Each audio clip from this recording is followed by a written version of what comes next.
Friday morning, 2-minute drill time at 105.5 WDHA. Jim Monaghan, Chris Swendeman, as usual. Chris, the last time that we're going to talk before the trade deadline coming up on the 30th, we said that July 22nd, the series against the Marlins, that was the deadline we were putting where the Mets would be. They split the series with the Marlins, but they go out and they really take care of business against the Yankees. Steve Cohen, the owner, tweeted after the first win against the Yankees the other night how much fun this is. He has to make a move.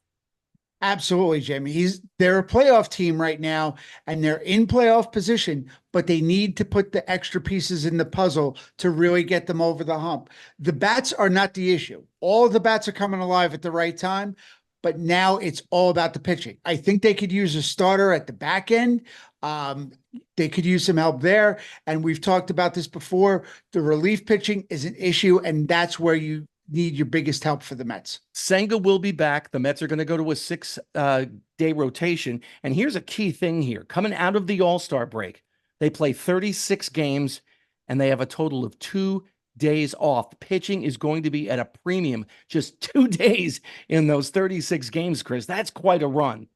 Absolutely. And they just had a big loss. One of their better rookies, Christian Scott, just went on the IL this week with a UCL problem in his elbow.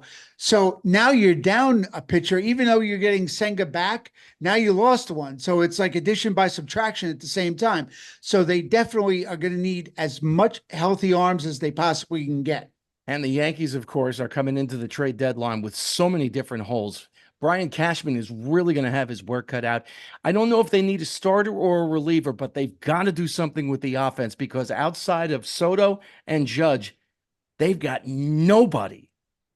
They really don't. I mean, before, earlier in the year, it was kind of like, well, they could use a second baseman or maybe, move Volpe around, maybe get a third baseman. Now it's like, what holes don't you fill? I mean, it's just bad. It's just, there's a bad offense. Soto, Judge, 308 batting average. Rest of the team, 203. That's all you need to know. They need as much help as they could possibly get. And I don't think Cashman, as many moves as he can make, he's not a miracle worker. Well, Stanton comes back. That will help a little bit in terms of lengthening the lineup, but there are a lot of holes to fill. And maybe that's all they need, Chris. Maybe it's a couple of guys coming in, lengthen the lineup, take some of the pressure off the other guys. Mets with a big series against Atlanta over the weekend. 3 games left to go tonight, Saturday and Sunday. And the Yankees, who had Thursday night off, play a pretty important series in Fenway against the Red Sox. And that's the 2-minute drill. We'll talk again next week, and we'll see what happens with the trade deadline. Chris? We absolutely will, Jim. Talk to you next week. It's going to be interesting.